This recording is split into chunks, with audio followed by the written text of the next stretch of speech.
I saw my wife at a meeting in South Carolina. Again, the Holy Spirit spoke to me clearly in my head and said, that's your wife. We were the first couple married here on this land. Okay. Yeah. What's your key? What would you say is the key to longevity in this walk with the Most High? You can't be a potted plant. You have to put your roots down somewhere. I've lived here for 20 years.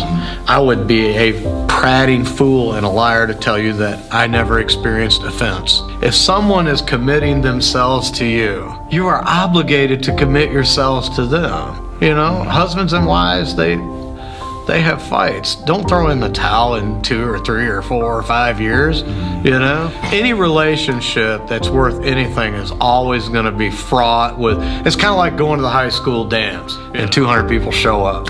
Somebody's gonna get their toes stepped on. Do people wanna do that? No. Are you gonna quit dancing because you're just gonna give up dancing altogether because you got your toes stepped on? No, you're gonna continue, and that's what it is. You have to learn to endure. Everybody's inquiring, you know, how did Straightway come about? How did we get to this point? And they can tell and sense that it's like something is catching fire. You know, it's growing because they can see the happiness, they can see the joy, they see the peace that is being obtained. They can see we're very serious about this walk.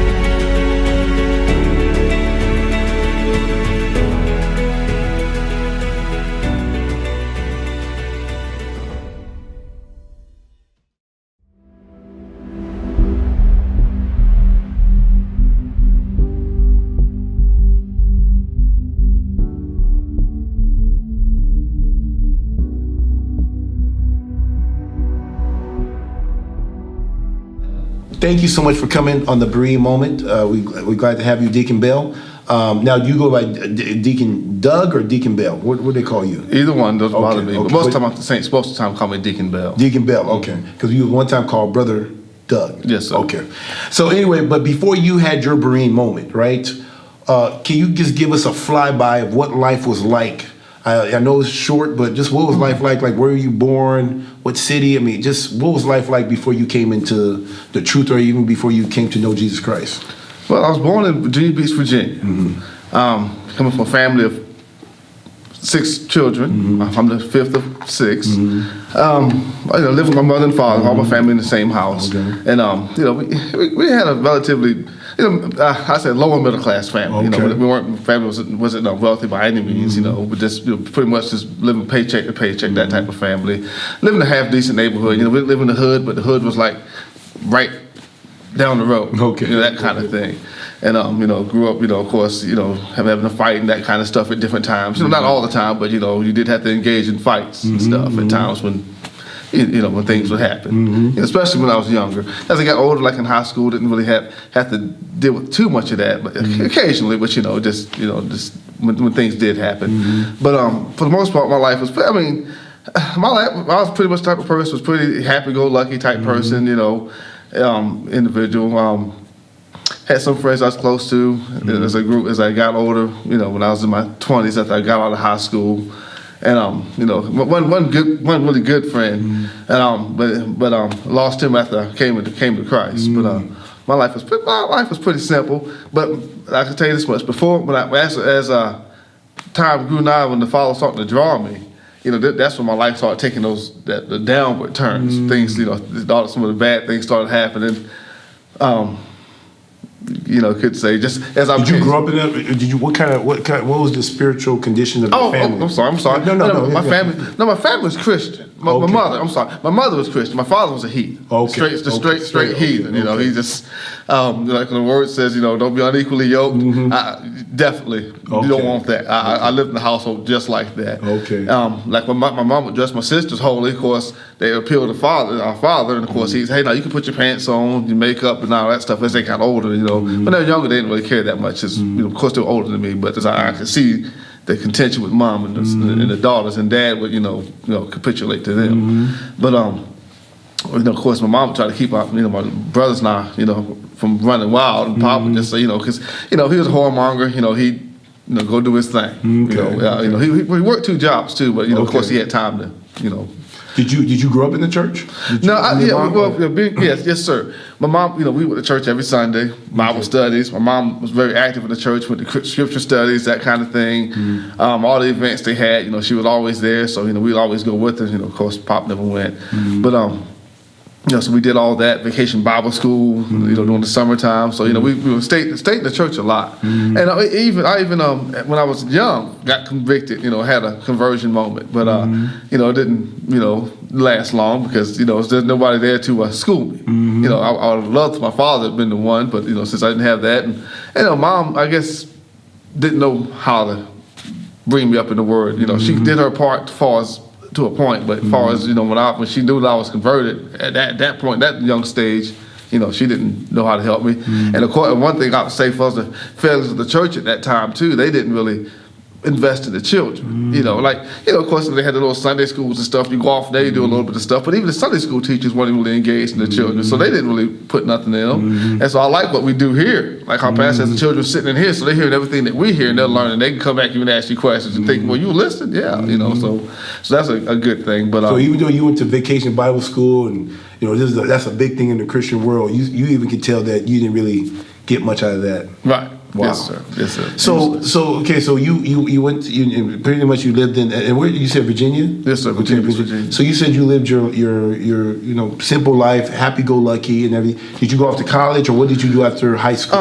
Well, after high school, and I was working, you know, I worked I was a restaurant cook. Started doing that. I worked in 2 restaurants. I didn't go. I spent a little bit of time in community college, but in between school, I didn't go to try to attend college at first. After when I graduated, you know, went and got a whole lot of debt, credit card debt, and all that kind of stuff. Got stupid, you know. Wanted to have some of the nice clothes I always seen people wearing. So I was like, well, I'm working now, and I'm gonna give me a credit card, and I can start, you know, getting the things that I really want. So I thought. And of course, at the time, I got credit card debts. My father ended up having a stroke, so along the credit cards I got for myself buying my clothes, I tried to help my mother out too at times. So, got her some cards to buy stuff, and to keep her car up and things like that. So by the time I wanted to go back, started trying to go back to school, I had a lot of debt that I had. And then trying to pay for college, tried to do the student loan thing, couldn't get any. Because I knew the right way to go about it anyway. And so I had a lot of debt. So I was trying to pay for school and pay all my bills at the same time. It was kind of rough, so I ended up just having to drop out. I spent quite a few semesters, but just didn't, not enough. I had to do it piecemeal though. A couple classes here this semester, a couple classes the next semester. So I didn't really get to spend a lot of focus hard on it because I just didn't have the money for it. And Did you? So what was? I mean, where were you? Like, did you come into Christ? I mean, I know you grew up in the church, but when did you really make a commitment to follow Jesus Christ? I mean, I don't know if it's the same time as you coming to having that Berean moment, but obviously you grew up in the church. Was there a point where you said, "Now I'm taking this thing really serious"? And when was that for you? Well, okay, let me go to that. Yeah. Now, when as I was living my life, when I was working and everything,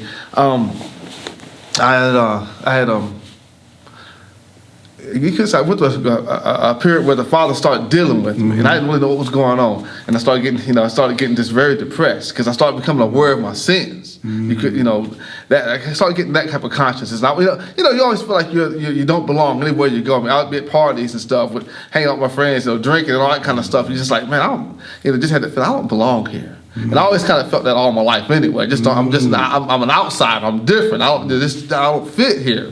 And so when I had as the Father started dealing with me, that became more apparent in my conscience, and I just didn't have any peace anymore. I wasn't happy. People say, "What's wrong with you?" I don't know, or I just say nothing, But I just kind of grew distance from a lot of my friends at times, and I just felt like an alien pretty much, just very strange, even strange to myself. Like, man, how come I ain't happy doing nothing anymore? I used to, 'cause I was always happy. I was always a happy person, and I just wasn't happy. I just got to be getting miserable.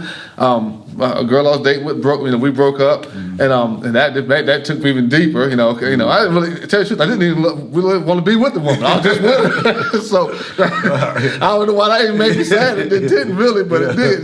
But it was just everything was compiling on me, and even had contemplated suicide. And of course, now this time I didn't even when I stopped when I was old enough to stop going to church. Like when my mom stopped making us, she couldn't make me when I was like 16. The heck with God, I ain't serving Him. I ain't doing that. I'm out, church is full of crap. I don't believe that stuff. One thing too, like in school, public school, I really felt that helped strip y'all away from it. The little consciousness of y'all that I did have growing up, that just helped take it away from me. I really felt like I'd become an atheist in heart as I gotten older because of believing in science, all the things they teach you just totally removed me from Him. But at least that helped, and so as I was progressing and all that, when the Father started to deal with me, I didn't know who was dealing with me. I didn't know what was going on. I'm like, man, why do I feel this way? Why am I not happy? And just feeling just miserable, now, and I even contemplated suicide. But the thought would come to my mind: if you commit suicide, I won't have mercy on you. I don't even know where that came from. Like, well, what's mercy? I don't, but it was just a strange thought that came to me. But I was like, well, I can't do that, and I'm still doing all the things I'm doing, classified as sin, just living my wicked life, But I was, Did something trigger the reason why you had those thoughts, or you just came out of nowhere, the suicide thoughts? I would say it just came out of nowhere, because I just wasn't happy, I guess. I really wanted it to end. I was looking for a way out. But then when I had that thought come to me, I'm like, man, I can't even do that. So it just made me even worse. Like, man, my goodness, God won't even let me kill myself. I mean, come on. Yeah. What am I supposed to do here? I'm not realizing He's trying to draw me. But, of course, everything was working, for Him to bring me to my knees. But, when I was working, I met this gentleman that I worked with. I was a supervisor in a restaurant I worked in. And this guy named Lavelle, this friend of mine. We became close. First, I didn't like him, but we eventually became buddies and stuff. And he told me, I used to tell, he used to tell me his testimony. He is a Christian that backslidden, and we got to talking one day. I didn't care. If you was a Christian, you would come talk to me about Jesus. Man, I wouldn't give you time of day. If you was a Christian, you was on fire, I wouldn't even pee on you. I hated everything about God at that point in my life. But the bad thing about it, the strange thing about it, my favorite movie was the Ten Commandments. With Charles Heston. But I hated all the Jesus movies. Yeah. Wow. Yeah. So it's just confused, really. But that guy came into my life, and then he told me when we were working one day. He says, "Well, I used to be happy when I was serving God," and that struck me odd. I'm like, "What?" And we all here drinking in my car or something like that. You tell me that when we're working, and I was like, "Well, how could you be happy serving God?" I know the struggles that the people that serve God go through. So how could you be happy doing that? It just that intrigued me at the same time. Like, happiness with Jesus? Huh? What? So that thought ministered to me a lot. And we get to working and hanging out at times. I said, "Hey man, tell me about when you were happy serving God." And he so we talk again a little bit. And this man, he had to call it God on his life, and he ran. He didn't serve Him. And he ended up becoming homeless, lost his family and everything. So he suffered greatly because of his disobedience. And so he told me, because he disobeyed, he lost everything. And then eventually the place we worked at closed. And so then, we lost contact with each other. Whenever we tried to hook up to go do something wicked, we could never hook up. And then when that place closed, we lost contact with each other. He even stayed at my house at times because he's homeless for the most part. And when that place we worked at closed, we lost contact. Then sometime later, I was working in this restaurant, and I saw him come to the door because I saw him. And he was looking for a job. And he saw me, because you can see from the front to the back. I told my manager, "Hey, you want this guy? This guy's an excellent worker. Hire him." And in between that time when we lost contact with each other, he repented and got himself right. And so then he started talking to me, about Jesus. I'm like, "Well, where's this coming from, man? What happened?" He says, "Well, I have repented. When you met me, I wasn't serving Jesus anymore. But since that time I've seen you now, I've got myself clean, And so he saw, so he was the only Christian that could approach me. No other Christian could talk to him. I want, so the wisdom of y'all, he had to get somebody. Now, if I'd have met like a preacher, like Pastor Dollar out of the blue, he might have been somebody could have said something to me, might have struck me odd. I might not have liked him, but it could have been something that could have penetrated. But that's just the way the Father used. But so he started talking to me about Jesus, and I listened. I didn't really like it, but I'd listen. But at the same time, it was. What he was saying was offering me hope, So he got, why don't you just try reading the Bible? I'm like, all right, I'll do it, 'cause I used to like reading the whole. I was a big reader back in the day all the time, just various stuff, and so he so I started taking his counsel on that, and I would do that, and it would minister some stuff to me, and I started listening to some Christian radio here and there. Sometimes we'd ride together. He even got me to go to church with him one time. How Pastor even says like the altar call thing. Sometimes people's most painful moments in churches. And a couple times I was in there like, I really wanted to go, but at the same time I didn't want to. Really, because I was afraid y'all would say it. And so when to come to a head after all the talking that he did with me, come to a head as I still feeling the weight of my sin and everything, and just all that pressure. Finally, I was in my room one night, I really felt the Spirit of God talking to me, and I just make my sin exceedingly sinful to me. It's like just everywhere I looked, it's like I just felt just filthy as I could, as you can imagine. I'll just discuss it with myself, my life. I'm like, man, Father, pretty much saying, Jesus, if I can't in my life, what do I do? Pretty much was the conversation I'm having with him in my heart. And I just got the witness, you just repent. I didn't even know how to repent. But I just got on my knees, my face, in my bedroom, and just start crying out to him. And of course, he ended up, crying out, asked him to save me, wash me in his blood, forgive me my sins, confess all my sins to him as best as I knew how to confess, and just broke down. And then of course, he forgave me, received me. It was a word, the scriptures, you read, tell you that. And from there, I started going to church with this guy. We went to this fundamental Baptist Bible believing church. Okay. So I'm starting to read the Bible and everything, and getting understanding. Of course, I was a little bit upset that we went to a Baptist church. I said, man, why didn't you tell me you was a Baptist? I don't like Baptists, because I grew up in the Church of God in Christ. Oh, okay. Like Pentecostal type church. So I'm kind of used to like lively worship, people speaking in tongues when the Spirit move on, that kind of thing. Okay. But I went to that church, it was totally opposite. They didn't even hardly clap their hands. This is a black church too at that. Wow. So they kind of worship like white people, you'd say. And if you said hallelujah, you get those strange looks. So I had to get adjust. That I didn't really like that, but But so while I was there, listen to the pastor preach and stuff. He'd say, that the law's done away with. During the sermon, certain things like you don't have to keep the Sabbath. Just different things would come up. We don't have to be sinless and all that. And so, when my infancy, I'm just the first time I went there, I really took in a lot. That's the first time I went to church in a long time, and just the Holy Spirit just fed me a lot from His Word. Not so much because of the preaching, but just hearing the Bible and getting something in me. Because I was a hungry soul. And so as time went on, I was there for I wasn't there. Probably less than a year, really. Okay. Probably like 6 months I was going in between, because I was still working 2 jobs, and I wasn't able to go to church every Sunday and all that. No Sabbath day. I had no conviction about anything. But so let's say a little bit after my conversion, though, the Holy Spirit started convincing me, like, hey, you need to stop your sin. And I'm like, well, what am I doing, Father? I mean, I'm a Christian now. What am I doing wrong? Just dealing with me about still going on perfection and being sinless. And I didn't really understand that. Even reading the Word, I'm like, okay, what did Jesus say? Be perfect as my Father in heaven is perfect. All those things about perfection, like Pastor just preached.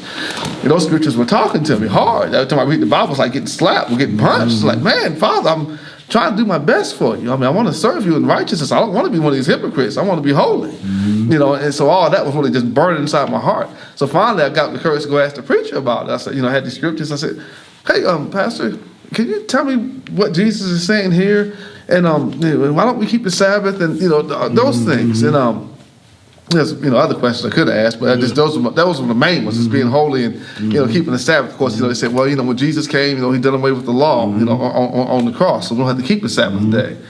And then about being sinless and perfect, he said, well, I don't believe in sinless perfection. He wasn't really giving me nothing that the Word said, just theology training, whatever, and it didn't sit well with me, and so I was like, man, what do I do? I was just confused, and this is still burning in my heart. And I talked to other Christians I know. I worked with a man in his office, on the side, because I had a little printing business I was doing, and ended up closing that. My partner and I, we couldn't get along, and just weren't making enough money anyway. So I worked with this Christian man, and so I talked to him about some of the stuff I was dealing with. And of course, he was like, I feel like I was getting chastised all the time by the Father. Like, man, I said, I feel like God's beating me. He said, well, God don't beat his people. I said, well, Mac, this is what I'm feeling. His name was Mac. And so I feel like he's telling me to stop sinning, and I don't understand the stuff about not keeping the Sabbath and everything else. He just didn't really have no answers except that God won't beat his people. I said, well, I don't know what, saying to myself, I don't know what God you serve. But man, I'm getting the crap beat out of me because my father was a hard disciplinarian. I mean, he breathed wrong. He was whipping, So I understood the chasing of, I didn't understand it as far as scripturally, but I knew spiritually the Father wasn't happy with that. So I couldn't get settled, and comfortable in that church. And so when I get off, you found the Sabbath commandments on your own. I mean, this is not like something that you heard. Or how did you? Well, I'm gonna get to that right now. I used to, when I get off work, I used to listen to the radio preachers on the radio all the time. I didn't want to go home because I had a hard time living in my parents' house. Had a hard time even to pray without getting interrupted. Trying to read the Bible, getting interrupted by my family. So I'd go other places, just stay away from the house so I could just spend time with y'all. And so I listen to these radio preachers when I get off work. I just drive around, the city, get on the interstate, get off, drive around neighborhoods, just listen to all these preachers. Everyone I think I can find on Christian radio and other radio stations. And so I found that R.G. Stair. And then he was pretty much everything he was preaching, everything the Holy Spirit was convicting me on. I was like, well, man, that's what he's preaching about the Sabbath. There's a sin not to keep the Sabbath, everything. So I learned that from him because, I read in the Bible, remember the Sabbath day, but that, I couldn't make the connection. I could do it even without talking to the preacher in church. I could do it on my own if I wanted to. That didn't click. And so I heard him talking that and teaching ways of holiness. That's when everything started working together where I started keeping the Sabbath. I just left that church, just cold left them. Because I was even planning on joining that church, because you couldn't participate in anything in the ministry if you weren't a member. You couldn't go street preaching with them. You couldn't go to the jail ministry. You couldn't do anything there if you weren't a member. Now, just hadn't joined yet. And so the Father, pretty much still you stared to show me you don't have to be no member of a church. You're a member of the body of Christ. You don't need that. So after that, after I started getting convicted by that type of preaching, I just left the church and started keeping the Sabbath on my own. Okay. And would just listen to their services over the radio, the shortwave radio at the time. That was big back in the 90s again. Well, what's shortwave radio? Just for because we in the genre of YouTube and stuff. So best way I could describe shortwave radio, it's like a different frequency freeze from you got AM and FM radio. Okay. It's on a different frequency wavelength, and it travels like I guess around the world. Like whereas AM and FM goes short distance, short wave can travel far distance. Some got even shortwave international shortwave stations that they have antennas that can make it over here, and I'm sure some of the ones from over here can make it over there too. Okay. So tell us about how you got connected with R.J. Stair. R.G. Stair. R.G. Stair's ministry. Overcoming Ministries, yes. Well, he was a radio preacher and everything, shortwave radio and AM and FM. And I think the first station I ever heard him on was a station called WLAC. I think it was 1510. And there was another one, I think 1560,